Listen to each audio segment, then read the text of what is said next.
Découpage et liste électorale. C'est que l'opposition refuse de reconnaître.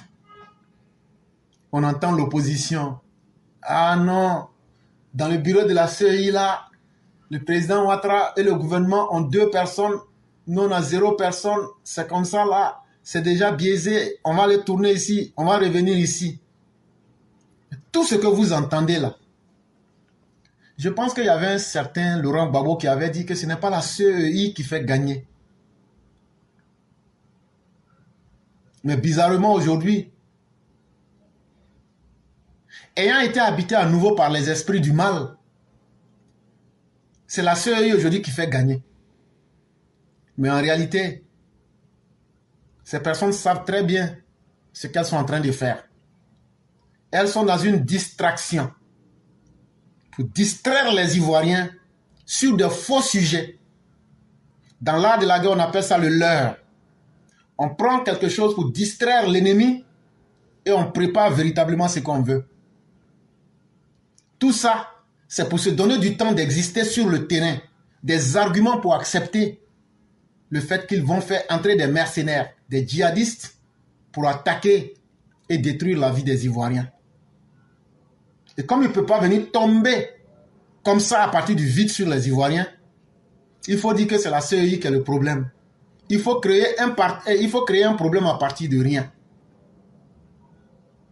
L'opposition ivoirienne a accusé le RHDP d'avoir créé un découpage électoral en sa faveur. Elle a également demandé à la CEI une réforme en profondeur, entre guillemets, de la liste électorale et s'est opposée au calendrier de l'opération de la révision de la liste électorale prévue du 30 septembre 2024 au 31 octobre 2024. Pour réussir sa mission, notre opposition des plus fallacieuses et des plus médiocres dit c'est le RHDP qui a fait le découpage. Ça veut dire avant le RHDP là, il n'y a pas, eux n'ont jamais fait de découpage électoral. Ça fait 1, retenez ça.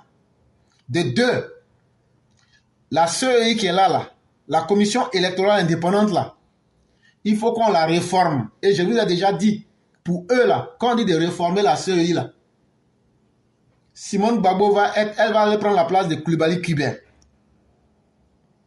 Damana Picasse, lui, va prendre maintenant le contrôle de la CEI centrale pour proclamer les résultats. Là, comme ça, il ne va plus déchirer les résultats.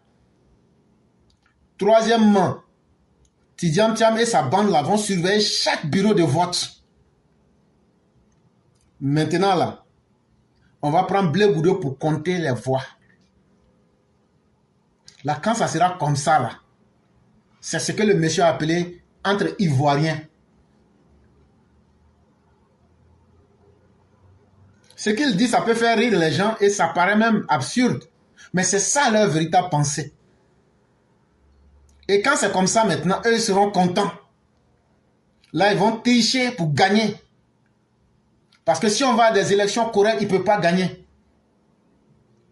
Et la troisième chose qui est reprochée à la CEI, pourquoi elle s'est donné un calendrier d'à peine 1 mois? Pourquoi la CEI est sortie pour dire pour réviser les listes électorales là? Ça va commencer du 30 septembre 2024 au 31 octobre 2024. Et ils disent, il faut qu'on fasse ça jusqu'en septembre 2024. Là, quand on va faire ça, ils vont dire maintenant, comme on n'a pas fini d'enregistrer tout le monde là, on n'a qu'à donc rejeter les élections.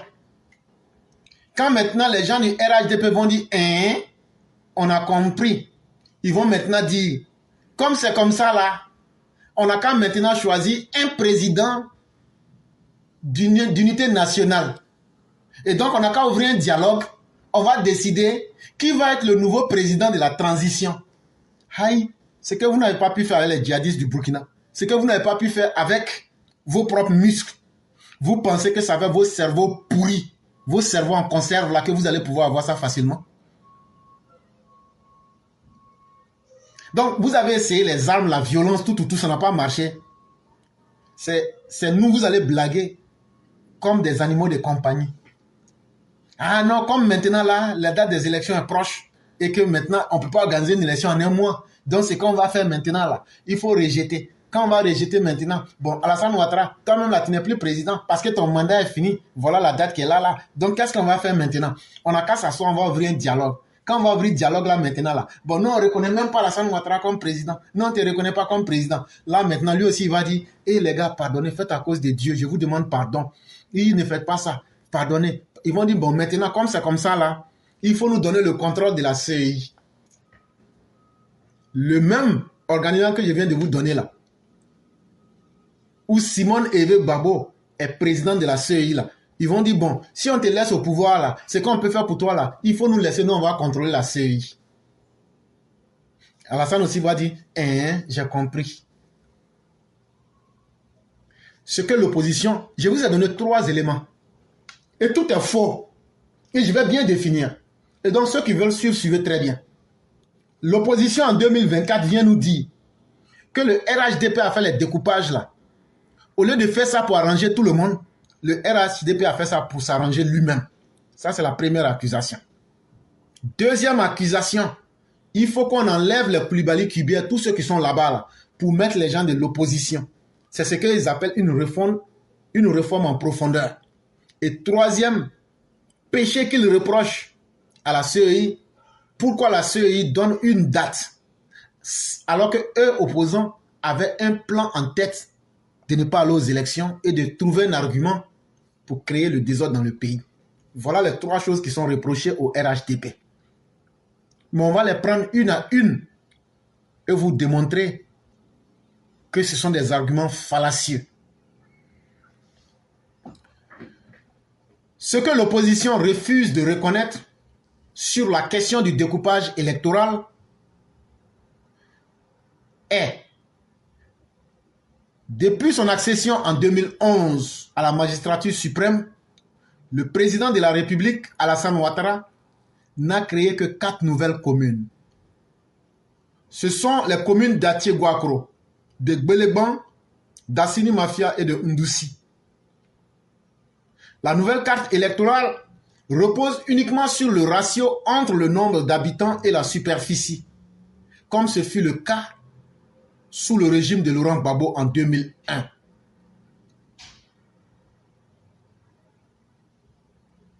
En quoi donc cela serait-il un découpage en faveur du RHDP?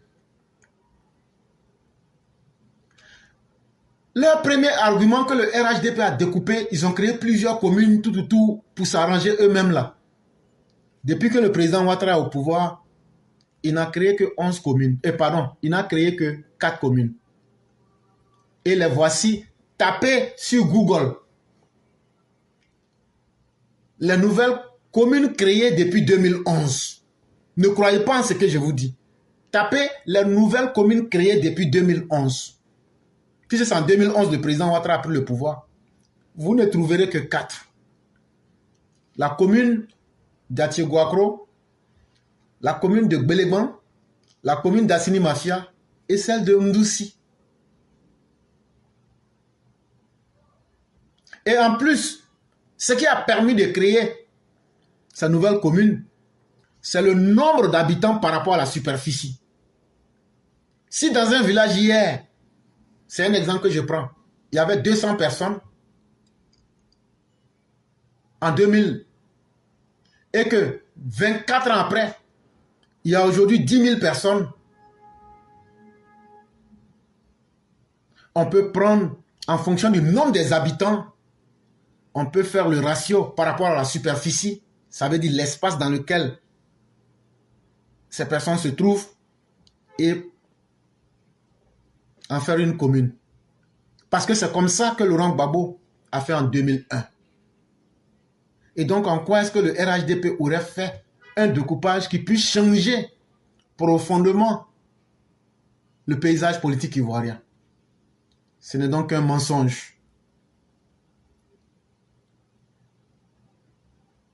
Ce sont des accusations infondées. C'est un faux alibi qui est brandi par l'opposition ivoirienne pour juste distraire les gens. Mais on va revenir de façon concrète dans les chiffres.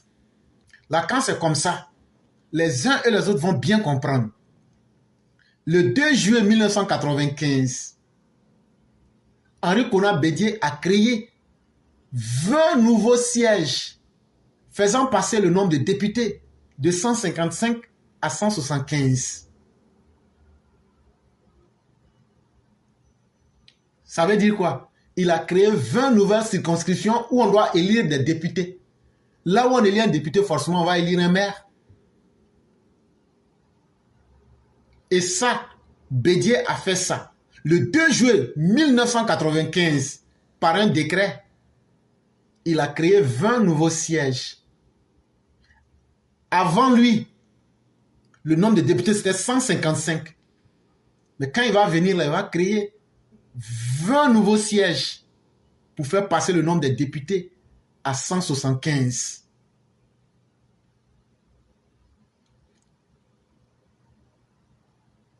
Le 2 novembre 2000, écoutez-moi très bien, le 2 novembre 2000, ceux qui critiquent que la CEI, c'est aujourd'hui le péché le plus grand qui n'ait existé là.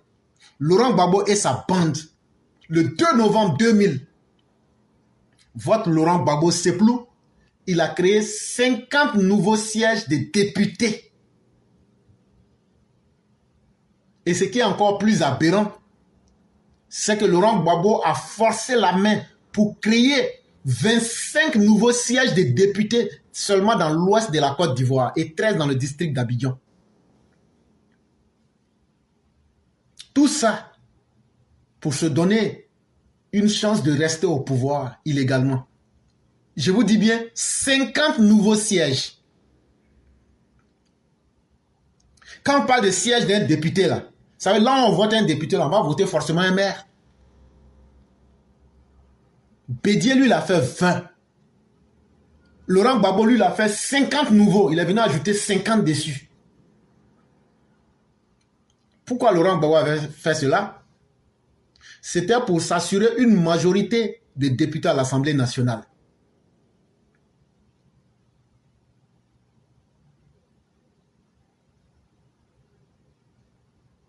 Si donc aujourd'hui nous voyons cette opposition qui est en train de crier, c'est son incapacité et son échec que cette opposition voit à l'horizon. C'est ce qui l'a fait peur. Et incapable donc d'assumer cela, il faut trouver des arguments fallacieux.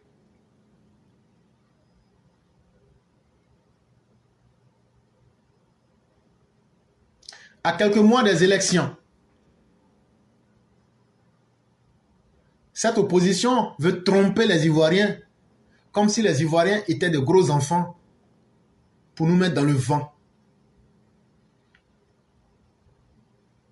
Quand on entend une Simone Evé Gbagbo, le 27 août 2024, au siège du PDCI, jouer les arbitres pour les élections, dire que la CEI n'est pas indépendante,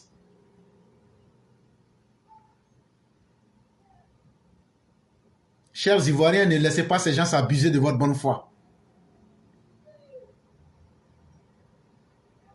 Il n'y a aucune anomalie à la liste de la CEI. Et c'est avec des accords que tous ceux qui sont nommés sont là-bas. Mais c'est parce qu'ils savent qu'ils n'ont pas les arguments pour venir devant les Ivoiriens pour les faire gagner. Sinon, au lieu de critiquer la CEI, là, si vous partez confronter vos programmes en face des Ivoiriens pour leur expliquer votre programme, vous verrez que les Ivoiriens prendront le temps de vous écouter. Mais ils ne veulent pas faire cela. On a vu ici des candidats importants du parti au pouvoir perdre des élections. Arthur Dali, le candidat du PPACI, là, à Lakota, là, il a battu le candidat du RHDP. On a vu M. Idriss Koné, le candidat du PDCI, à Toumoudi, battre le candidat du RHDP.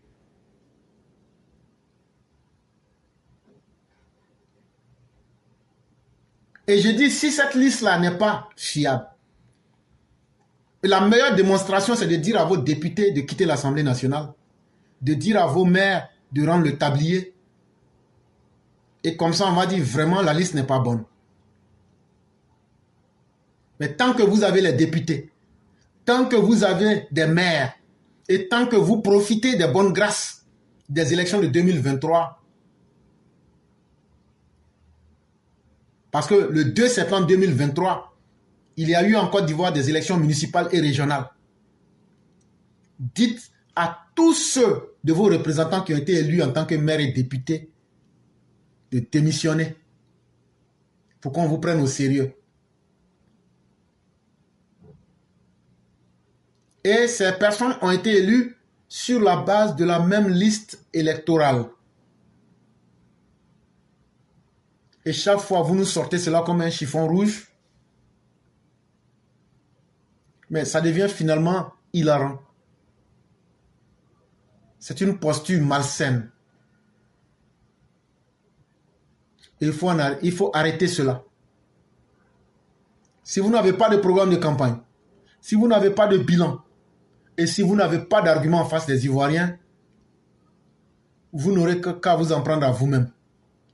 Mais la Côte d'Ivoire doit continuer d'évoluer.